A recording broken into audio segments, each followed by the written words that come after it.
Hi, welcome to RCKicks. On today's show, well, we're doing something slightly different. We're going to be building up an RC, and I hear you cry, but that's not new. You've done hundreds of videos of building, yes, but it's in this box, and it is a racing car.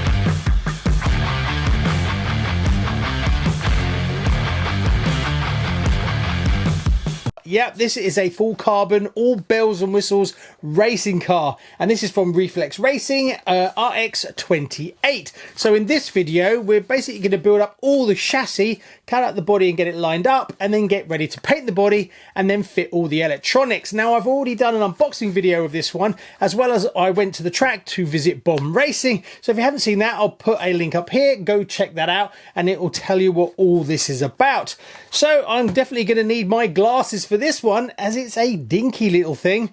So let's get it built. We kick off with the chassis, an aluminium chassis no less, and what a lovely place to start. Now, when you're building things at this resolution / scale, you've got to get everything bang on. So let's see how this first part fits in. Now, there's two screws that come in from the bottom. Now they're screwing through into plastic, so you don't need any Loctite for this, and they lined up lovely. Now we've also got a load of carbon parts that we've got to fit, so we'll see how they all go together. Then we have to fit another bit of carbon, which turned out to be the rear battery location plate. Again, screwing into the plastic, no Loctite needed, but now we're going to be screwing through into metal balls, so I'm going to put a little bit of Loctite on them.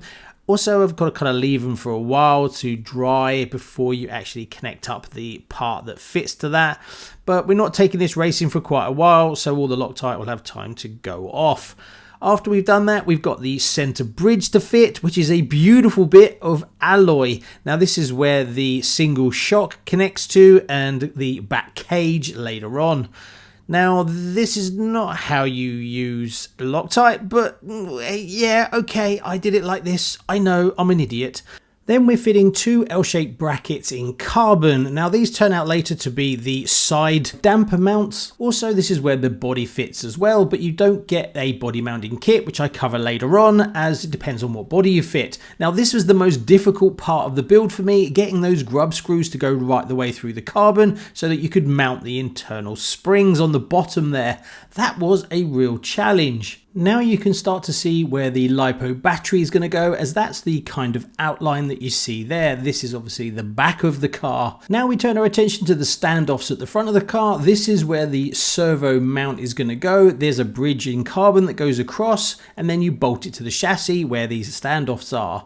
But before we do that, we've got to put the servo horn on the servo. Yeah, look at this tiny little servo, and also the mounts for the servo are in metal as well. Yep, the quality of this is just amazing, and I was so surprised how well the steering worked straight out the box. I found out later on throughout the whole kit, there's very little you have to adjust. You don't have to get your sander out, you don't have to cut anything, there's no fettling. It all goes together exactly like you would expect if you were building a 1/10. So that's the bridge on top of the servo, and then we just screw it down. Very simple. Access is very easy, so if there's any issues with the servo when you're racing it, it's going to be very quick to be able to take it out, change it. Now that's fitted, we can turn our attentions to the rear cage. Now if you've built a Group C Tamiya car in your time, you'll recognize this floating, or an F1 car. It's a floating unit at the back, which has the motor in it, the rear axle. So we're going to put this together. The parts I'm fitting right now is where the bearings are held when the axle goes all the way through. After that, we've just got to fit another piece of carbon to the bottom of the cage. Then we can flip it over, add some Loctite, and then there's some more ball joints that go on there. They attach the side torsion bars Can't think of a better word for them, but we'll come on to those later and you'll see what I mean. But it's starting to take shape.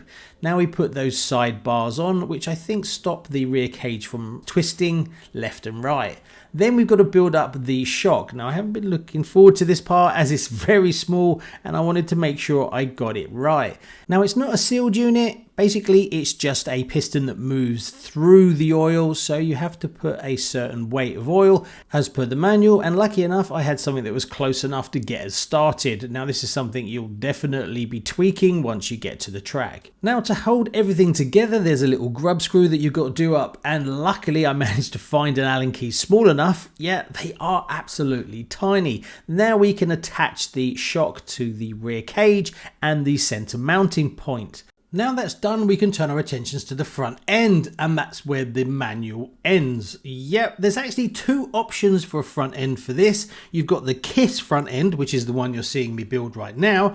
This is very much a reminiscence of what you'd see on a Group C car, but also there's a DAA, a double A-arm front end, which is what you normally see on an actual road car. So depending on what option you went with, you have to go and get the correct manual for that. But looking at both manuals, it looks like you can swap out the front end and mount it to this chassis, but I don't know whether you can buy the DAA front end separately and then upgrade it or swap it out down the line. Now when you work into this weight and this scale, friction can be a real nightmare, and if things aren't super smooth, it can be very jarring.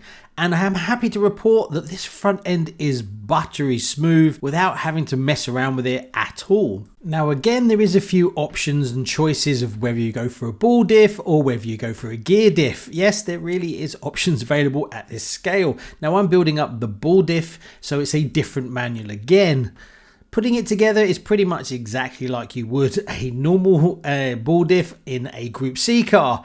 Yes, it just is scaled down, but everything fits together perfectly and I had no challenges with it whatsoever. You will be able to adjust this when it's in the car, so I've set it roughly where I think it needs to be and we'll tune it down the line. Now we've basically got all four corners on the chassis, we can turn our attentions to getting some rims on the car. And yeah, I know what you're thinking, there's no tyres. Yes, I need to purchase tyres. Depending on what you're running on, you'll get the right compound. I'll need to talk to Bomb Racing about what's the best compound to get for these, as well as a few other little bits. I want to talk to them about the body mounts and tuning the car up, as well as ordering a few other bits. But at the end of the video, I made a list of all the parts that I need to order to get this one finished.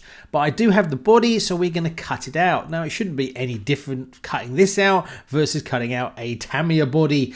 It's quite a simple body to cut out from what I can see. There's lots of very straight lines, just the round valance at the front and the rear, and then the arches. Now, a trick that I'm going to use is I've got a dog nail tool grinder, but you can obviously use a Dremel, and that worked brilliantly for these smaller tight wheel arches.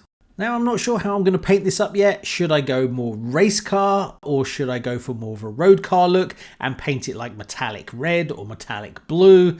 I don't know. I'll have to see. I'll Google around and see if I can find some liveries that I think are possible on this scale, but I don't want to go too model-like, otherwise I'll just be frightened to drive it, as this is meant to be driven around a track. But I'm really excited to see just how well this car goes.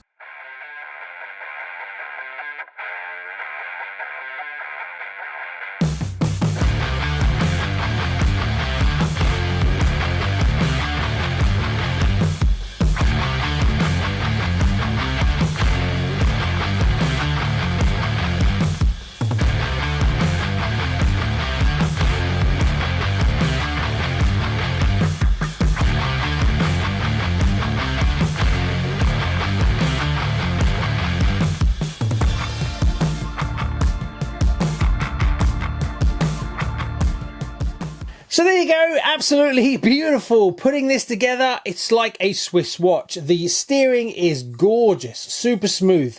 There was no fettling, no rubbing down anything. It all just goes together really well, which blows you away when you think about the precision that they're making these parts and the quality. You can see where the money goes. And cutting out the body, that was really easy as well. Fits over there nicely. I do like this body. It's very sleek and very nice. Looking forward to painting this. Obviously, you paint this up just like you would any other polycarbonate body. You just have to take your time when you're masking it up, as it's a little bit small. I've got the rear spoiler to do as well, and I left a little bit so I can hold it while I'm painting it, just to make my life easier, and then I'll trim it right at the end. And then we've got to mount that on the car as well. Now, there's still loads to do in the next episode of this. I've made a list, and it's quite a long one. First of all, got to get some Hobbywing ESC and brushless motor, and the brushless motor cable. Got to get one of those and fit those to the car. Also, I need a receiver. Now, you can get Noble MB4 mini receivers, which is what I've got in another car, so I'm going to order another one of those. Then I've got to get a transponder, obviously, if we're going to take it racing, so I can pick up one of those as well. Tires, obviously, it doesn't come with tyres, so I need to speak to Bomb Racing about what's the best options to buy for that. So I'll get a set of tyres, front and rear.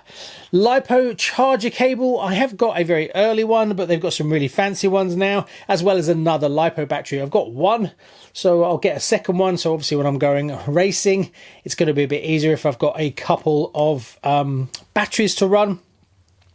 Then I need to get a bumper. Depending on the body that you're running, you buy the bumper that suits the actual body. So obviously I'm not sure exactly which one fits this one, but I'll talk to them and I'll get that. Another big aspect, and you can probably see, how do I mount this? There's a body mounting set that you have to get. I need to check to make sure that it works with this one, and the bumper that you get, as I think it comes off the front bumper and comes up through the body, and then on each side it comes up through there. So I'll have to order one of those so that I can actually fit the body. And then after that, once it's all put together, we can take it racing. Yes, so in the next episode you're going to see me finishing up and fitting all those parts, and then test running it and taking it racing for the first time. So if you're interested in seeing that and you haven't subscribed already, why have you not? Hit that bell below, and I'll see you on the next one. Bye bye.